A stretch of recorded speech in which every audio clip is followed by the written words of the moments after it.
प्रणाम, अभिनंदन, हार्दिक स्वागत, सेविका सबको प्रणाम। मनमोहक घटनाओं का पटल, महाभारती पटल में जुड़े समस्त कृतिकारों को मेरा प्रणाम है। आज यह 1659वां कार्यक्रम है और हम पुस्तक समीक्षा के क्रम में आज जुड़े हैं और हमारे इस पटल पर आज जौनसार बाबर ऐतिहासिक संदर्भ एक पुस्तक की चर्चा के लिए यहाँ पर हम आमंत्रित करते हैं उनके लेखक श्री टीकाराम शाह जी को। और टीकाराम शाह जी का मैं संक्षिप्त परिचय आप लोगों के बीच में रख दूं। टीकाराम शाह जी का जन्म 8 अगस्त 1952 को ग्राम रंगियों जौनसार तहसील चक्राता जिला देहरादून में हुआ और आप 1967 से समाज सेवा में सतत रूप से संलग्न हैं। आप 1976 में उत्तर प्रदेश सरकार द्वारा जिला समाज कल्याण में सदस्य मनोनीत हुए और सन 1985 में से लेकर के 1991 तक छावनी परिषद चक्राता के निर्वाचित सदस्य रहे। 1947 में जनजाति प्राधिकरण देहरादून में प्रदेश सरकार द्वारा सदस्य मनोनीत हुए और आप 2003 में राज्य योजना आयोग उत्तराखंड के सदस्य मनोनीत हुए और 2006 में राज्य खाद्य विभाग में सतर्कता समिति के उपाध्यक्ष रहे। राज्य मंत्री का दर्जा आपको प्राप्त हुआ और आपकी कई रचनाएं कृष्ण लीला में, नया जमाना पत्रिका में कहानियां, लेख आदि प्रकाशित होती रही हैं और आप 192 नया बाजार चक्राता जिला देहरादून उत्तराखंड में हाल में निवास करते हैं। तो आप जैसे विभूति का हमारे इस पटल पर आना हम सबको गौरवान्वित करता है और आपका आशीर्वाद इस पटल को मिल रहा है। हम सब लोग आज आपकी किताब के संदर्भ में और आपके लेखन के संदर्भ में बहुत कुछ जान पाएंगे। हमारे इस पटल पर जुड़े हैं जौनसार बाबर से जनकवि आदरणीय सुरेश मनमौजी जी, बहुत बहुत अभिनंदन है, स्वागत है। और जौनसार से जुड़े हैं आदरणीय विवेक शर्मा जी, इलाहाबाद से इस कार्यक्रम में जुड़े हैं। गरुड़ बागेश्वर से जुड़ी हैं रवीना रावत जी, गरुड़ से जुड़े हैं हमारे आदरणीय ओम प्रकाश फुलारा प्रफुल्ल जी और हमारे ललित तिवारी जी जालंधर पंजाब से जुड़े हैं और अल्मोड़ा से जुड़े हैं आदरणीय दिनेश पांडे जी। आइए मैं सर का अभिनंदन करता हूं, शाह जी का, और उनकी एक पुस्तक जौनसार बाबर ऐतिहासिक संदर्भ यह पुस्तक है और इस पुस्तक के बारे में वो ज़्यादा बता पाएंगे। मैं अभिनंदन के साथ उनको आमंत्रित करता हूं, उनको प्रणाम करते हुए, उनका आभार व्यक्त करते हुए मैं निवेदन करूंगा कि आप इस पटल को आप अपना आशीर्वाद देंगे। और जौनसार बाबर ऐतिहासिक संदर्भ जो आपकी पुस्तक है, जिसमें आपके समाज, संस्कृति और इतिहास के संदर्भित आपने विस्तृत जानकारी इस किताब में दी है, तो इसके लेखन के संदर्भ में और क्या क्या इसमें सामग्री दी गई है, पाठकों के लिए कैसे उपयोगी होगी और अपने अनुभव कुछ इस पटल पर जरूर साझा करेंगे। मैं आपका अभिनंदन करता हूं, बहुत बहुत स्वागत करता हूं। और समस्त जुड़े हुए लोगों का, आदरणीय सुनीता ध्यानी जी भी नैनी डाडा पौड़ी गढ़वाल से जुड़ गई हैं, बहुत बहुत अभिनंदन है। सभी जुड़े हुए लोगों से मेरा निवेदन होगा कि 7:50 के बाद आप सबकी समीक्षा का हम सबको इंतजार होगा। आइए सुनते हैं आदरणीय टीकाराम शाह जी को। बहुत बहुत अभिनंदन, स्वागत है, आपको प्रणाम है। जी जी जी, सबको बहुत बहुत प्रणाम। और आप सब लोगों ने आज यहाँ आकर के जो ये अच्छा कार्य कर रहे हैं और करते आ रहे हैं, इसके लिए भी मैं आप सबको बधाई भी देता हूँ, क्योंकि हमारा उत्तरांचल हो या मध्य हिमालय हो, यहाँ पर आप जैसे विभूतियों की जरूरत है, जो कि अपने संघर्ष से अपना समय लगा करके इस क्षेत्र के बारे में कुछ ना कुछ जानकारी लोगों को साझा कर रहे हैं। और साथ ही इस क्षेत्र में मेरे विचार से आज जितना भी हमारा मध्य हिमालय है, यहाँ पर बहुत कुछ करने की जरूरत है। और प्रसन्नता होती है कि आप सब लोग जो नौजवान हैं, जो कई अच्छे जगह पे जो है क्या कहते हैं कार्य भी करते हैं और साथ ही अपना समय भी देते हैं, आप सब लोग बधाई के पात्र हैं। मैं आप सब लोगों को दर्शकों से प्रणाम करता हूँ। धन्यवाद। आज मुझे बड़े अच्छा लग रहा है। एक तो मैं आप सब लोगों से एक चीज के लिए क्षमा चाहूंगा, मेरा स्वास्थ्य बहुत दिन से खराब है और खराब स्वास्थ्य में बहुत ज्यादा याद भी नहीं आता है, और साथ ही क्या कहते हैं लगभग जो है अपने लेखन से थोड़ा हटा हुआ भी रहा हूँ। इसलिए अगर कहीं पे कुछ गलती होगी तो उसे आप लोग ठीक भी करेंगे और मेरी गलतियों को क्षमा भी करेंगे। आज हम सब लोग, आप लोगों की कृपा कहिए, हमारे मोहन जोशी जी, हमारे विवेक शर्मा जी, हमारे सारे साथी, आप सब लोगों ने आज मेरे पुस्तक को लिया है, मुझे बहुत है। निश्चित रूप से हम उम्र के उस पड़ाव में हैं जहां पर जो है एक प्रकार से बैटिंग लिस्ट में है और बहुत करने की इच्छा है, बहुत मन है। मैं देहरादून पे लिख रहा हूँ, मध्य हिमालय पे लिख रहा हूँ, और कृष्ण लीला एक मैं पहले लिख चुका हूँ और एक अब इस तरीके से लिखी है जैसे हम रामलीला करते हैं, दुए चौपाइये बहरे कबील वगैरह इस तरीके से तैयार कर रखी है। मन बड़ा छपाने को भी हो रहा है, हो सकता छप भी जाए, और आगे भी ये बड़ी इच्छा है कि आज के तारीख में हम सब लोग जितने भी मध्य हिमालय में हैं, जो हमारे स्कंद पुराण में जो खंड बताए हैं हमारे जो है, ये सारे के सारे जो है, इसमें अगर हम जौनसार बावर की बात करते हैं तो जौनसार बावर बिल्कुल मध्य में है।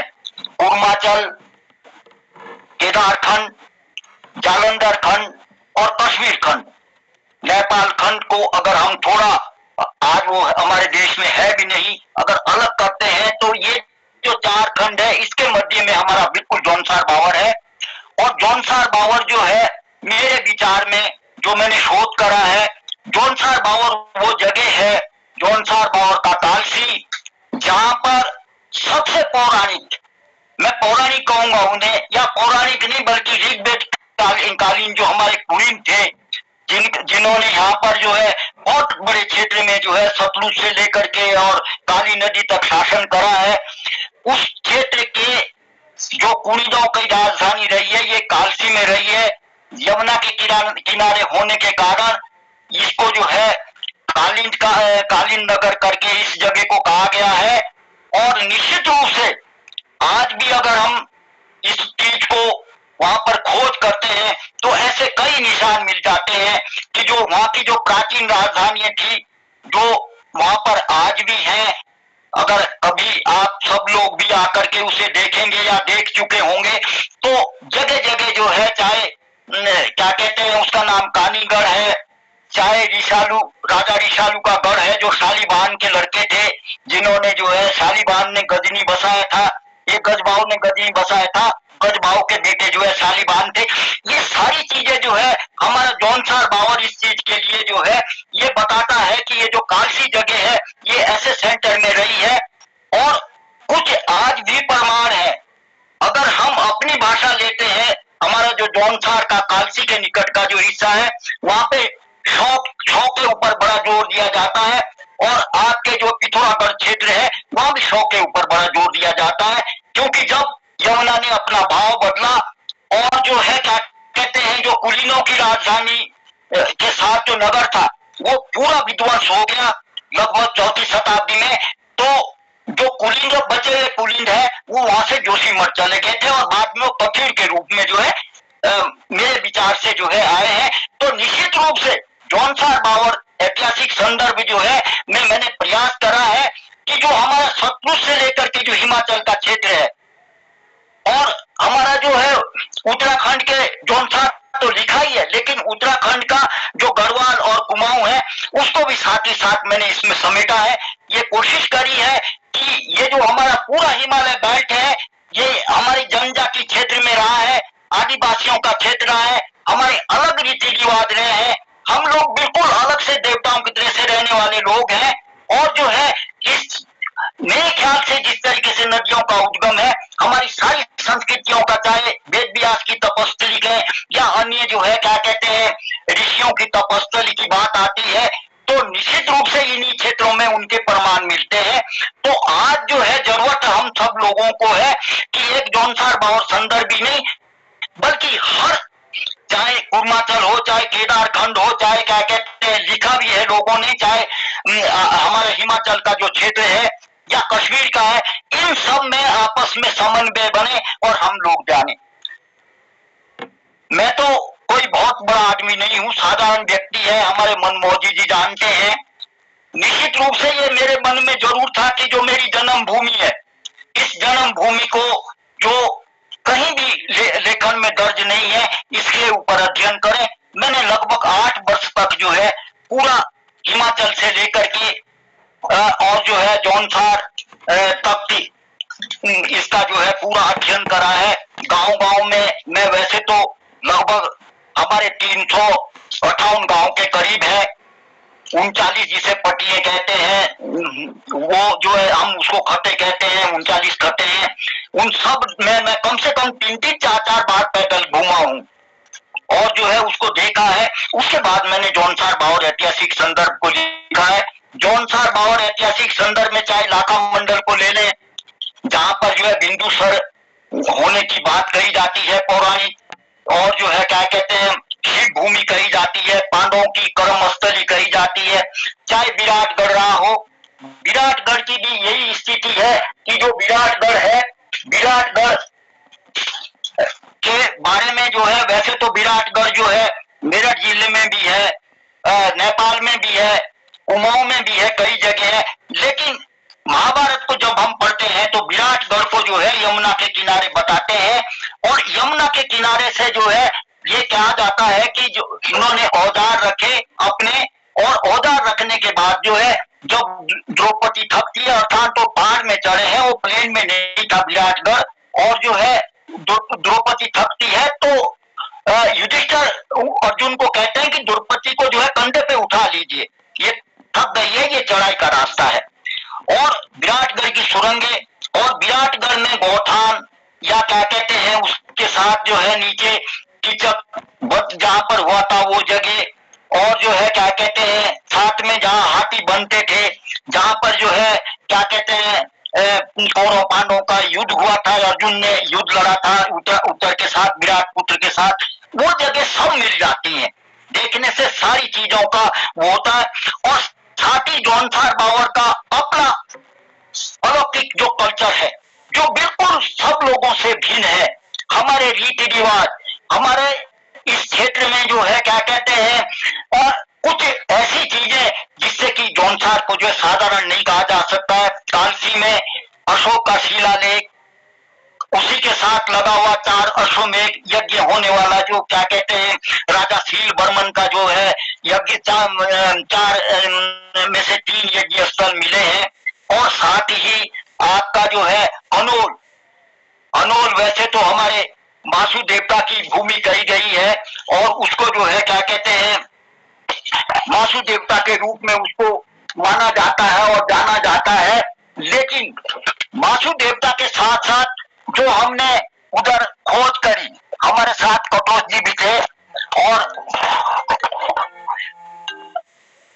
कटोच जी भी थे, और अन्य लोग जो है क्या कहते हैं कुछ मित्र लोग थे। तो हमें वहां पर कई शिलालेख मिले, और कुछ गुफाओं में ऐसा लिखा हुआ स्याही से मिला है जो कि उसको जब हमने जो है भेजा है तो पढ़ा तो नहीं गई है वो लिपि, लेकिन ये जरूर बताया है कि बहुत काल से भी पहले की लिपि है। तो ऐसी चीजें हमें वहां पर जो है प्राप्त हुई है। कई खंडित मूर्तियां और जो अन्य चीजें जो प्राप्त हुई है, उससे ये लगता है कि क्या कहते हैं वो एक व्यापारिक क्षेत्र था जहां से जो है चीन तिब्बत वगैरह के लिए रास्ता जाता था। इसी प्रकार से जो है हमारा बाकी जो क्षेत्र है 2 तिहाई वन है, यहाँ पर 444 स्क्वायर मील में पूरा जौनसार बावर है। एक तरफ यमुना नदी, एक तरफ क्या कहते हैं टॉस नदी, इसके बीच में जो है जौनसार बावर का रमणीक क्षेत्र है, जहां पर अपने रीति रिवाज और मेरे विचार से जो हमारे मध्य भी हिमालय का, चाहे कुमाऊं का हो, चाहे गढ़वाल का हो, चाहे हिमाचल का हो, जो रीति रिवाज है, वेशभूषा है, पहनावा है, गाना है या खाने की चीजें है, वो सब बचा करके रखी है हमारे जौनसार बावर में। वो मैं जौनसार बावर ऐतिहासिक संदर्भ में दर्ज भी करा है। और साथ ही हिमाचल का जो सिरमौर क्षेत्र है, जो कि देखिए जो जौनसार बावर है वो गढ़वाल के राज्य का हिस्सा नहीं था जब रियासतों का जमाना था। ये राजा सिरमौर के क्या कहते हैं रियासत का हिस्सा था और काशी में 1219 से लेकर के 1621 तक केंद्रीय राजधानी रही और बाद में भी नान राजधानी जाने के बाद या अन्य जगह जो है सिरमौर के राजाओं की राजधानी जाने के बाद वहां पर फिर भी जो है काशी जो है केंद्रीय राजधानी के रूप में रहा है। ये सारी चीजें जो है जौनसार बावर ऐतिहासिक संदर्भ में मैंने डाली है। ऐसे भी प्रमाण है जिसमें कि क्या कहते हैं इधर मिस्टर हॉनसन का जो क्या कहते हैं उसका नाम जो है 1817 में जो उसने जो है क्या कहते हैं यहाँ पर जो है सर्वेक्षण करा था, या एक सील जो लाखा मंडल में मिली थी और उसमें जब हमने पता करा तो वो जो है क्या कहते हैं अजरबैजान तक उस राजा का राज्य था, 4 समुद्रों में राज्य था। ऐसी चीजें जौनसार बावर ऐतिहासिक संदर्भ में दर्ज है। न्यायिक व्यवस्था या क्या कहते हैं उसका नाम जो है आपका जो है सिरमौर का जो है, सिरमौर नहीं बल्कि शिमला तक जो है जो सतलुज तक पड़ता है, चाहे कुमार सेन हो या क्या कहते हैं जुबल हो, रावी हो, जो अन्य राजधानी है या सारी हो, इन सब राजवंशों के बारे में इस जौनसार बावर ऐतिहासिक संदर्भ में दर्ज है। जौनसार बावर की खत व्यवस्था, जौनसार बावर की ग्रामीण व्यवस्था, जौनसार बावर ने जो है क्या कहते हैं उसका नाम जो है न्यायिक व्यवस्था, शादी विवाह, यहाँ का पहनावा, यहाँ की चौंतरू व्यवस्था, यहाँ पर जो है क्या कहते हैं जो अब आधुनिक भारत में जो है राजनीति रही और जो कैंटोनमेंट बोर्ड चक्राता है उसके बारे में सारी जानकारी जो है उसमें जो है क्रमबद्ध रूप से दी गई है। जौनसार बावर ऐतिहासिक संदर्भ जो है मेरा आप सब लोगों से आग्रह है कि उसका अध्ययन होना चाहिए, एक रास्ता है आगे चलने के लिए, क्योंकि आज मेरे विचार से हम सब की ये जिम्मेदारी है कि मध्य हिमालय को हम समझें, हम तिब्बत को समझें, हम जो है क्या कहते हैं उसका नाम जो है कुमाऊं को समझें, हम जो है गढ़वाल को समझें, हम जो है किन्नौर को समझें, हम जो है क्या कहते हैं रावी को समझें, अन्य सिरमौर को समझें। जितनी भी रियासतें जो है इस मध्य हिमालय में है हमें इसके बारे में सारी जानकारी होनी चाहिए। मैं आप सब दर्शकों से साझा करना चाहता हूं कि जो मेरी आगे की पुस्तक जो है जो देहरादून पे लिखी हुई है हरिपुर से हरिद्वार के नाम से है, उसमें जब मैं अश्वमेध स्थल के ऊपर जो है शोध कर रहा था, मैंने 17 वर्ष तक शोध करा है उस पुस्तक में जो अब आने वाली है, उसमें जब मैं 4 अश्वमेध स्थलों पे शोध कर रहा था तो उसमें ये लिखा हुआ है कि ये जो अश्वमेध स्थल का जो क्या कहते हैं ईंटें हैं, ये ईंटें राजा सीलमर्मन के 4 अश्वमेध स्थलों की, चौथे अश्वमेध स्थल की ईंटें, सीलमर्मन जो भीष्मी गोत्र का और जो है छठा कौन था। हमने जो है क्या कहते हैं भीष्मी गोत्र को जब शोध करा तो पता चला कि ये तो कृष्ण वंश है, ये जो है क्या कहते हैं सीलमर्मन यदुवंशी राजा रहा होगा। लेकिन छठे पौन के लिए जो है बहुत प्रयास करने के बाद हमें पता चला कि पौन राजा की जो क्या कहते हैं पुरातत्व विभाग से पौन राजा की जो एकमात्र जो प्रतिमा है वो इस समय जागेश्वर में है। और जो है क्या कहते हैं बाद में जब अध्ययन करा तो ये पता चला कि जो हमारे यहाँ का जो तांत्रिक व्यवस्था थी या योग व्यवस्था थी जिसमें जो हम कृष्ण को योगेश्वर करके मानते हैं, या नंदा देवी का जो है हमारा क्षेत्र जो है पूरा वामाचारी है।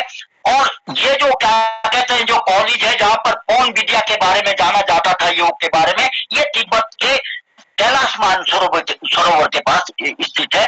ये चीजें मैं आप सब लोग, चूंकि मुझे सारे नौजवान चेहरे दिख रहे हैं, आप सब लोगों से मेरा हाथ जोड़ के ये आग्रह है कि आप सब लोग मध्य हिमालय पे ज्यादा जोर देंगे और ये पता करेंगे कि निश्चित रूप से जो यहाँ की संस्कृति है वो जो है अब कहाँ गई है और कितनी संस्कृति जो है अब बची हुई है। तो मैं आप लोगों से इजाजत चाहूंगा, धन्यवाद। और जो है क्या कहते हैं अब आपका सुनने के लिए आगे के लिए चाहूंगा, अगर कोई प्रश्न है तो बता सकते हैं।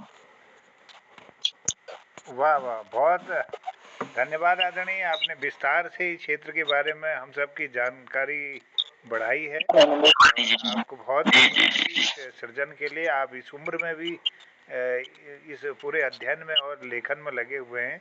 बहुत बहुत साधुवाद, आपकी कलम को नमन करता हूँ और हमारे जुड़े हुए सभी धन्यवाद। लोगों को भी धन्यवाद करता हूँ। और थोड़ा सा ये भी जानकारी देंगे कि ये पुस्तक कैसे हमारे पाठकों तक मिल सकती है और ये क्या माध्यम हो सकता है, इसके बारे में थोड़ा सा जानकारी देंगे। जी, पुस्तक जो छपाई था जी, पहला संस्करण बिल्कुल समाप्त हो गया है।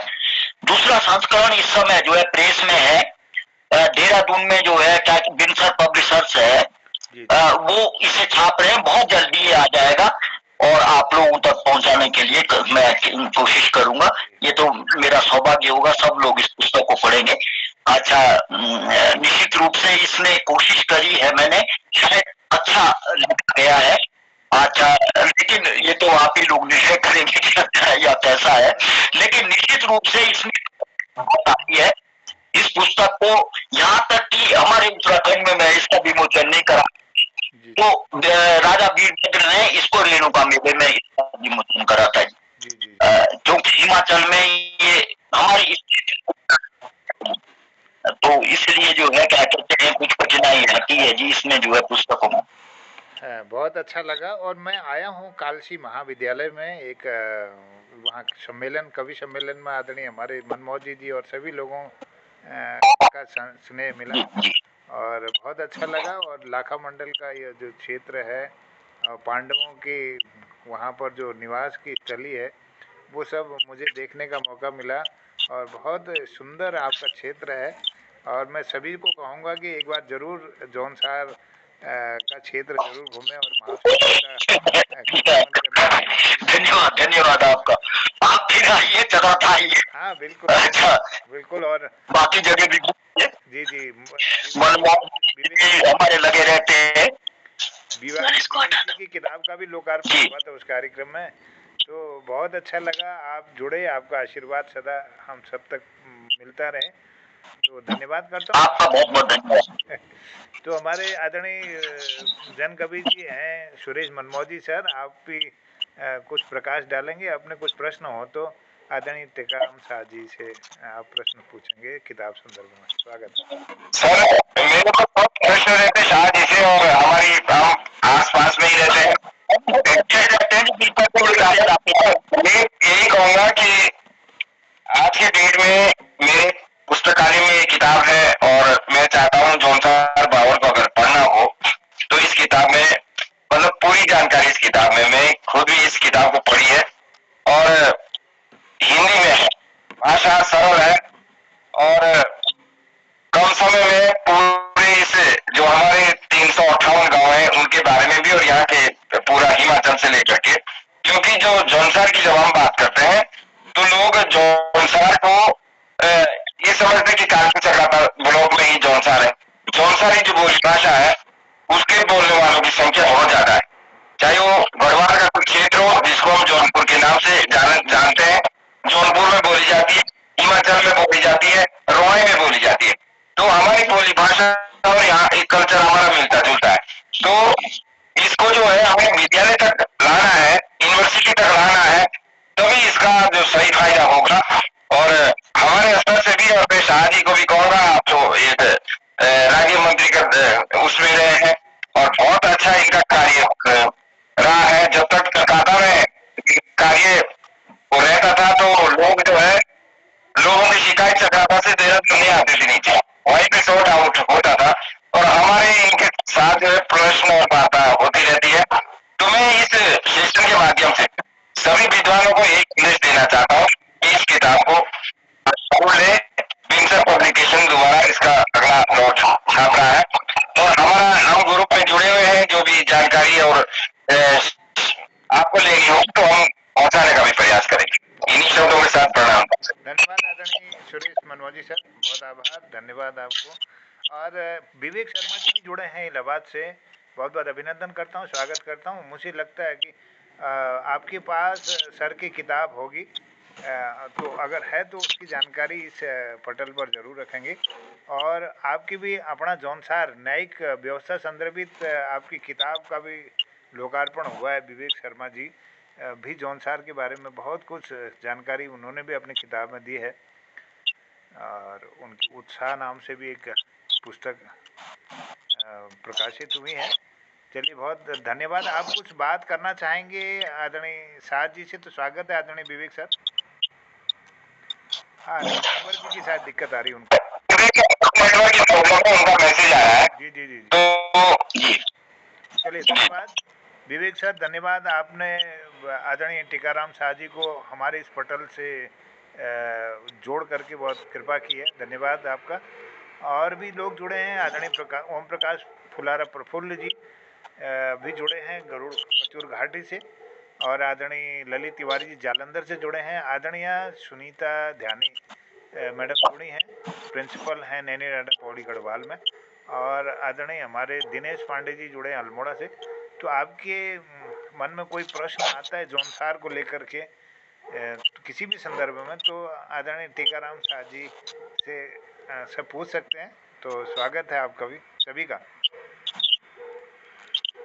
पटल में सभी को प्रणाम है मेरा, और हम एक ऐसे शख्सियत से आप रूबरू हुए, और जूही जी को विशेष विशेष धन्यवाद, जूही जी का आभार कि ऐसी शख्सियतों से हमारा मिलन करा दे रहे हैं। आदरणीय टीकाराम जी को मेरा प्रणाम है। आपने इतनी बढ़िया अपनी पुस्तक जौनसार बाबा का ऐतिहासिक संदर्भ में पुस्तक लिखी है, और उसकी बहुत सारी जानकारियां आपने दी कि वहाँ कितने गांव हैं, 358 गांव हैं, खत्ते हैं तो 39 खत्तों में बटा हुआ हमारा क्षेत्र है, बहुत सारी है। एक किताब में हमने पढ़ा कालसी में कि अशोक के शिलालेख, वैसे भी ऐतिहासिक ही है वो, अशोक का शिलालेख भी कालसी में है, तो वो कितनी दूर आपसे होता है। और कल मैं एक मैडम का वो देख रहा था, पूनम मैडम है मनोज सर आपके आसपास, पूनम बहुत सुंदर, उनका मैं वीडियो देख रहा था। और आपके कौन है वो, रमेश कुछ है भट्ट जी, बिल्कुल उनके बारे में देख रहा था, तो उन्होंने दिखाया था कि उन्होंने वहां पर की बहुत सारी बातें बताई थी, आप यहाँ कैसे जुड़े, तो बताया तो 7 बच्चे उनके विद्यालय में है, उन्होंने बताया शादी नहीं की है। तो जौनसार के बारे में बता रहे थे कि जौनसार में अभी भी इतना ज्यादा मेल मिलाप है, अगर एक भाई बाहर भी जाता है नौकरी करने कहीं बाहर गया, तो एक घर का एक सदस्य एक घर में ही रहता है, उसके बच्चे घर रहते हैं, घर में संभालते हैं। एक ही विशेषता भी बताई थी उन्होंने कहा कि उनकी पढ़ाई के लिए मैं विशेष लगी रहती हूँ, क्योंकि जिन बच्चों को वास्तव में शहर का वातावरण नहीं मिल रहा है, तो उनके मुंह से मैंने जौनसार के बारे में बहुत सारी तारीफ सुनी थी, बिल्कुल बहुत लगी हुई है। और मैडम को भी प्रणाम है कि ऐसे क्षेत्र में, दुर्गम क्षेत्र में रहते हुए और बच्चों के लिए बहुत अच्छा काम कर रही हैं। और अभी सामने हमें ऐतिहासिक मध्य हिमालय के बीच हमारा ये जो पूरी पट्टी स्थित है, उसके बारे में बहुत सारी जानकारियां दी, और हमें किताब उपलब्ध होगी, बिल्कुल जब आएगी तो हम इसको जरूर पढ़ना चाहेंगे। और आदरणीय टीकाराम जी को बहुत बहुत धन्यवाद, आभार उनका इतनी सुंदर जानकारी देने के लिए, धन्यवाद। धन्यवाद आदरणीय दिनेश पांडे जी, बहुत आभार। और मुझे लगता है कि इस सेशन में बहुत सारी बातें, जानकारी आदरणीय टीकाराम शाह जी के द्वारा हमको दी गई हैं, और मुझे लगता है कि कोई और प्रश्न हमारे बीच में से नहीं आ रहा है, तो बहुत धन्यवाद करता हूं सभी का। और आदरणीय ओम प्रकाश फुलारा प्रफुल्ल जी भी जुड़ गए हैं, अभिनंदन। आदरणीय टीकाराम जी का सादर प्रणाम जी। आदरणीय टीकाराम शाह जी को सादर प्रणाम। आपकी जो है संपूर्ण वार्ता हमने सुनी, आपने जौनसार भावर के बारे में तो बताया। हालांकि हम उत्तराखंड में रह के अभी तक उत्तराखंड को जान नहीं पाए हैं, अभी तक समझ नहीं पाए हैं, तो जौनसार भावर के बारे में आपने जो बताया वो हमारे लिए एक विचित्र सी बात है, क्योंकि हम इस क्षेत्र पर हमें पहुंचे नहीं है, कोशिश करेंगे कि इस क्षेत्र में हम जरूर आए। और आपके द्वारा दी गई सूचनाएं, दी गई बातें, जो जानकारी आपने अपनी किताब में दी है, ये हमारे उत्तराखंड के लोगों के लिए ही नहीं, पूरे भारत के लोगों के लिए भी बहुत महत्वपूर्ण है, क्योंकि हमारे प्राचीन जो ऐतिहासिक धरोहरें हैं वो इन्हीं क्षेत्रों में छिपी हुई। हम आज मुख्य शहरों की ओर भाग रहे हैं, लेकिन जो हमारी वास्तविक जो संस्कृति है, जो हमारे वास्तविक जो विरासत है, वो उत्तराखंड के जो कोने हैं, जो आज तक लोगों के प्रकाश में नहीं आए हैं, उन्हीं में हमारी वास्तविक संस्कृति है। आपने उस संस्कृति को जो है लोगों के बीच लाने का प्रयास किया है, आपको बहुत बहुत साधुवाद। और उम्मीद करता हूँ जल्दी आपका दूसरा संस्करण आएगा और हम लोगों तक पहुंचेगा, और जैसे ही दूसरा संस्करण आए तो हमें भी अवगत कराइएगा, ताकि इस बुक को हम पढ़ें, हमारी भी जानकारी बढ़े, हमें भी ज्ञान मिले। क्योंकि मैं भी उत्तराखंड के बारे में बहुत कुछ सोचता रहता हूँ, मैं भी सोचता हूँ अगर कहूँ कि दोहा और चौपाई छंद में उत्तराखंड के बारे में कुछ लिखा जाए, एक किताब,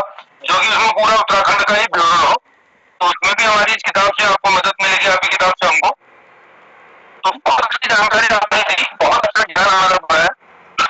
तो आपको बहुत बहुत धन्यवाद। ईश्वर आपकी लेखनी को कृपा ऐसी आगे बढ़ाते रहे और हम लोगों का ज्ञान वर्धन होता रहे। धन्यवाद। क्या बात है, वाह, बहुत बहुत आभार आदरणीय ओम प्रकाश फुलारा प्रफुल्ल जी। और आपका तो अभी खंड काव्य भाई का त्याग, ये बहुत सुंदर खंड काव्य निकला है, बहुत बहुत बधाई है आपको। और इसी पुस्तक विवेचना के क्रम में सबसे शुरुआत ही आपके किताब से हुई है और आज यह हम सब बहुत महत्वपूर्ण जानकारी प्राप्त किए हैं। तो धन्यवाद करता हूँ, आपने बहुत अच्छी टिप्पणी की है। और ज़रूर जाइए, जौनसार क्षेत्र बहुत अच्छा है और बल्कि वहाँ के रीति रिवाज जो हैं, बल्कि अपना अपना रिवाज एक अभी आपकी पुस्तक है। मैं तो निवेदन करूँगा सुरेश मनमोहन जी सर से कल उस पर चर्चा हो जाए आपकी किताब पर, अपना रिवाज, आपकी पहली पुस्तक जी जी। तो बहुत बहुत स्वागत है आपका कल के कार्यक्रम में। मेरा निवेदन है कि अपना रिवाज पर ही आप बात करें जौनसार के, जिसमें हम ज़्यादा जान पाएँ जौनसार को। तो आप जुड़े, बहुत अच्छा लगा। मुझे लगता है कि नेटवर्क कमज़ोर होने से शायद साथ ही नहीं जुड़ पाए। और हमारे आदरणीय विवेक सर किताब दिखा रहे हैं, वाह, बहुत सुंदर, इतनी मोटी किताब है। ये किताब जिस पर आज ये चर्चा हुई है, आदरणीय टीकाराम शाह जी की किताब है ऐतिहासिक संदर्भ में। तो इस तरह से किताब है, ये विवेक शर्मा जी के पास एक किताब है। तो ये पहला संस्करण है, अभी द्वितीय संस्करण अभी निकलने वाला है। तो बहुत सुंदर किताब है और धन्यवाद करता हूँ मैं विवेक शर्मा जी को कि उन्होंने किताब के दर्शन कराए और इस पर विस्तृत रूप से आदरणीय टीकाराम शाह जी की टिप्पणी हमको मिली है। तो मैं धन्यवाद करता हूँ टीकाराम शाह जी को भी और उनको बहुत बहुत बधाई देता हूँ इस सुंदर सृजन के लिए और उत्तराखंड के विद्यार्थियों के लिए, शोधार्थियों के लिए और इतिहास को जानने, पढ़ने और उसकी इच्छा रखने वाले लोगों के लिए ये एक बहुत बड़ा उनका त्याग है और संघर्ष है। सतत रूप से मेहनत करने के बाद कोई एक किताब हाथ में आ पाती है, तो बहुत बड़ा काम उन्होंने किया है। और इस कार्यक्रम की सफलता है कि आप जैसे लोग इस पटल को अपना आशीर्वाद दे रहे हैं और इन किताबों से हम रूबरू हो पा रहे हैं। तो विवेक जी का बहुत बहुत धन्यवाद। और इस कार्यक्रम में, वाह, इसके बारे में कुछ और आप भी बोलना चाहेंगे तो विवेक सर स्वागत है, कुछ बताएंगे इस किताब के बारे में?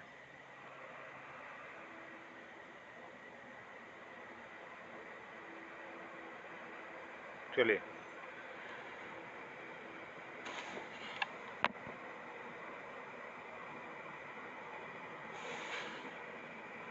बहुत सुंदर चित्र भी समाहित हैं इसमें, कई सारे चित्र भी उनने कलर्ड फोटोग्राफ्स इसमें लगाए हुए हैं और हार्ड बाइंडिंग में ये बहुत बड़ी पुस्तक है जो जौनसार के ऐतिहासिक संदर्भ को, वहाँ की संस्कृति को, रीति रिवाज को, वो सब इसमें प्रकाशित किया है। चलिए, विवेक जी आपका धन्यवाद। हम बहुत कुछ देख पा रहे हैं कि आपने इस पुस्तक के दर्शन हमको कराए और आपने पढ़ी भी होगी। और अपना जौनसार करके आपकी भी पुस्तक एक निकली है, उसमें बहुत सारी जानकारियां हैं। तो आप भी कभी समय देंगे तो अपनी पुस्तकों के बारे में बताएंगे। चलिए, कल के भाग में हम जुड़ेंगे आदरणीय जन कवि सुरेश मनमोजी जी को, उनकी किताब अपना रिवाज को लेकर के कुछ चर्चा होगी और उसके विस्तृत जानकारी आदरणीय सुरेश मनमोजी देने की कृपा करेंगे। तो मुझे लगता है कि आज के कार्यक्रम में समापन की ओर ले जाने की आज्ञा चाहेंगे। सबको धन्यवाद करते हैं। विशेष रूप से मैं आभार व्यक्त करता हूं आदरणीय टीकाराम शाह जी का, बहुत बहुत धन्यवाद व्यक्त करता हूं आप सभी जुड़े हुए लोगों का। और आदरणीय हमारे रवीना जी लिखती हैं, बहुत बहुत धन्यवाद गुरु जी, उन्होंने भी अपनी भाव यहाँ पर दी हैं।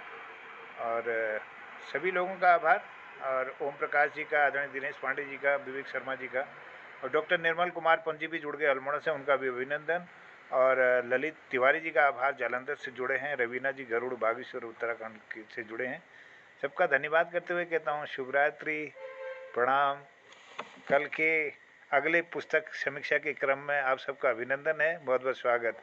अपना रिवाज इस पुस्तक पर कल चर्चा होगी। सबको प्रणाम, शुभरात्रि।